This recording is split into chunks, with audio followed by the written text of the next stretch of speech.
வணக்கம் நண்பர்களே. இன்னைக்கும் ஒரு டிஃபன் சம்பந்தப்பட்ட செய்தி தான். என்ன அப்படின்னா, ஜூன் 27 ஒரு அமெரிக்கா தயாரிப்பு, ஆனால் வந்து பிரிட்டனுக்கு சொந்தமான ஒரு ஃபைட்டர் ஜெட்டு. உங்களுக்கு எல்லாருக்குமே தெரியும், F-35B லைட்னிங் 2 அப்படிங்கிறது வந்து அதுதான் உலகத்திலேயே ஆகச் சிறந்த தொழில்நுட்பத்திறன் மிக்க ஒரு ஃபைட்டர் ஜெட் அப்படின்னா அமெரிக்காவோட அந்த F-35 தான். F-35 வந்து கிட்டத்தட்ட ஒரு 1200க்கும் மேற்பட்ட விமானங்களை வந்து வெளியில தான் வச்சிருக்கிறது இல்லாம, அமெரிக்கா பயன்படுத்துறது இல்லாம வெளியில மட்டுமே அவங்க வந்து சேல் பண்ணியிருக்காங்க. நிறைய போர்களை வந்து இந்த F-35 விமானம் வந்து மீட் பண்ணியிருக்கு, சக்சஸ் பண்ணியிருக்காங்க. இந்த விமானத்தின் மூலியமாக பல போர்களை வந்து வென்றிருக்காங்க பல நாடுகள். இதுல வந்து பாத்தீங்க அப்படின்னா, பிரிட்டனோட போர் கப்பல் வந்து சவுத் சைனா சீல இருந்து நம்ம இந்தியா நேவியோட வந்து ஒரு கூட்டு பயிற்சி செய்ததா தகவல் சொல்றாங்க.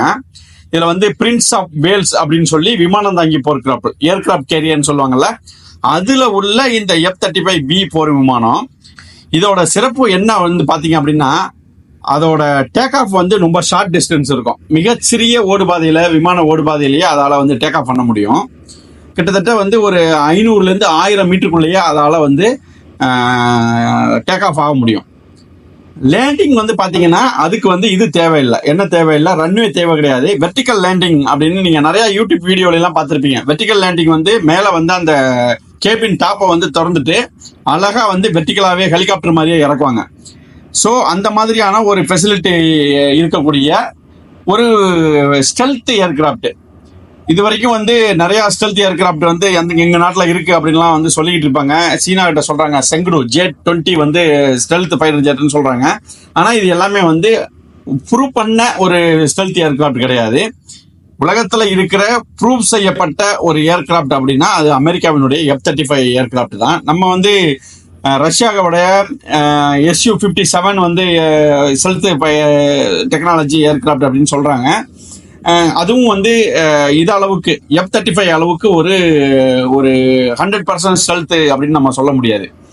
ஸோ இவ்வளவு ஒரு ஃபெசிலிட்டி, இவ்வளவு ஒரு தொழில்நுட்பத்தில் சிறந்த ஒரு ஏர்கிராப்ட் வந்து தொழில்நுட்ப இஷ்யூ காரணமா இந்தியாவில் திருவனந்தபுரம் கமர்ஷியல் ஏர்போர்ட், பேசஞ்சர்ஸ்ல நம்ம மக்கள் பயன்படுத்தக்கூடிய கமர்ஷியல் ஏர்போர்ட்ல வந்து எமர்ஜென்சி லேண்ட் ஆகுது.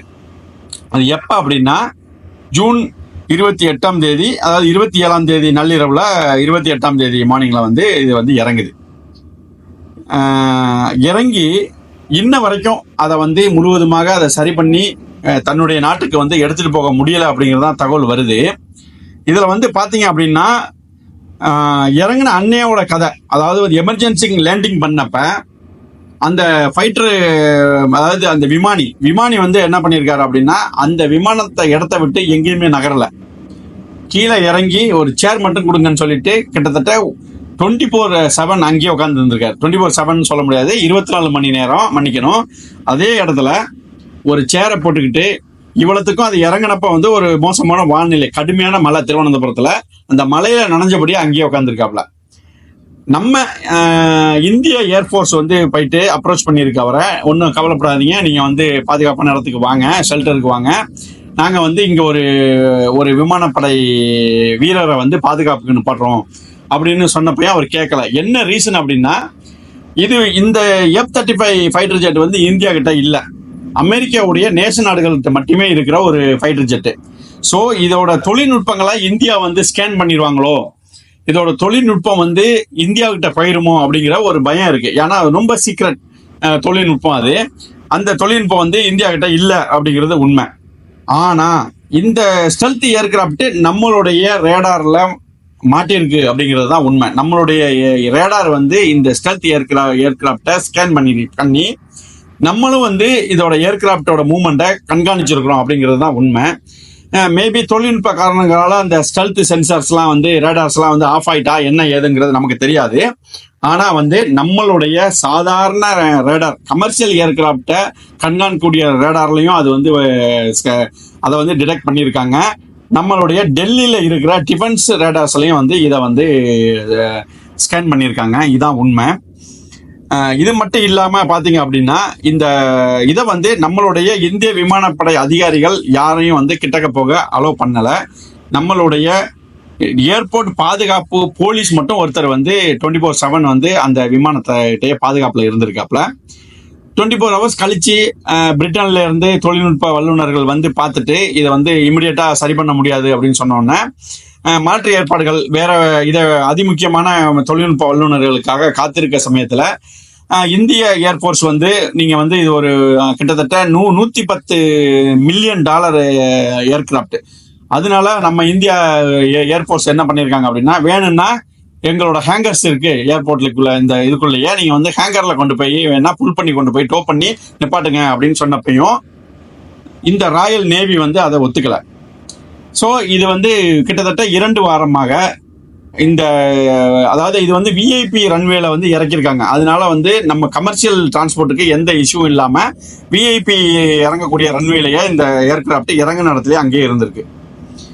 2 வாரங்கள் கழித்து இது வந்து மேஜர் ரிப்பேர் கொலாட்ரல் டேமேஜ் அப்படின்னு சொல்றாங்க. என்ன ரீசனா, ஆரம்பத்துல வந்து ஃபியூயல் இந்த விமானத்துல வந்து பெட்ரோல் கம்மியா இருக்கு, அதனால வந்து நாங்க எமர்ஜென்சியா லேண்ட் பண்றோம் அப்படின்னு சொன்னவங்க, அதுக்கப்புறம் ஹைட்ராலிக் பிரச்சனை இருக்கு அப்படின்னு சொன்னாங்க. அதுக்கப்புறம் நிறைய தொழில்நுட்ப காரணங்கள், சிஸ்டம்ல எரர் இருக்கு, அது இதுன்னு சொல்லிட்டு அதை வந்து தற்சமயத்துக்கு இந்தியாவில் சரி செய்யப்பட முடியாத ஒரு டேமேஜ்ல அந்த விமானம் இருக்கு அப்படின்னு சொன்ன பிறகு நம்ம இந்தியன் ஏர்போர்ட்ஸ் கிட்ட ரிக்வஸ்ட் பண்ணி அதை வந்து ஹேங்கர்ல கொண்டு போய் நிப்பாட்டி இருக்கிறதா கடைசி தகவல் வருது.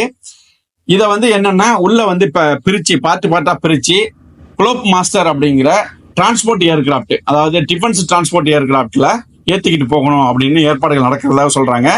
வேறு ஒரு செய்தி வந்து இல்ல, ஏற்கனவே பிரிச்சு ஏத்திக்கிட்டு போயிட்டாங்க அப்படின்னு தகவல் இருக்குது. ஆனா ஒரு லேட்டஸ்ட் நம்பகமான தகவல் வந்து என்னன்னா, இந்த விமானம் இப்ப ஹேங்கருக்குள்ள இருக்கு. அவங்க 2 பக்கம் இருக்கிற அந்த விமானத்தின் ரெக்கைகளை வந்து டிஸ்மேண்டில் பண்ணணும். காரணம் ஏன்னா இந்த குளோப் மாஸ்டர்ல வந்து 4 மீட்டர் அகலம் உள்ள பொருட்களை மட்டும்தான் ஏற்ற முடியும். அதை விட அதிகமான அகலம் உள்ள பொருட்கள் உள்ள ஏற்ற முடியாதுங்கிறதுனால 2 பக்கம் வந்து இருக்கிற அந்த வந்து ரெக்கைகளை வந்து டிஸ்மேண்டில் பண்ணிட்டு தான் இந்த குளோப் மாஸ்டர்ல ஏத்திக்கிட்டு போகணும் அப்படிங்கிற தகவல் வெளியாகிருக்கு மக்களே. இதுதான் தற்சமயம் அந்த F-35 பற்றிய தகவல்.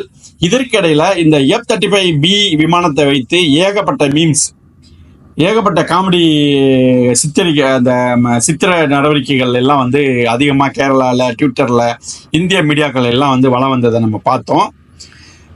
ஒரு சில கேரளாவில் இருந்து ஒரு சில பேர் என்ன பண்ணிட்டாங்க, இந்த F-35B வந்து OLX அப்படிங்கிற ஒரு நம்ம ஷாப்பி இது மாதிரியான ஒரு சேல்ஸ் இணையதளத்தில் F-35B வந்து நாங்கள் வந்து விற்பனைக்கு வச்சிருக்கோம், அது கேரளாவில் திருவனந்தபுரத்தில் இருக்குது, யாருனாலும் போயிட்டு பார்த்துட்டு எங்களை கான்டாக்ட் பண்ணுங்கிற அளவுக்கான விளம்பரங்கள் OLXல போட ஆரம்பிச்சிட்டாங்க மக்களே. ஸோ இதுதான் தற்சமயத்துக்கான F-35B உடைய தற்சமய தகவல். மீண்டும் ஒரு நல்ல வீடியோவுடன் நாளை சந்திப்போம். நன்றி, வணக்கம்.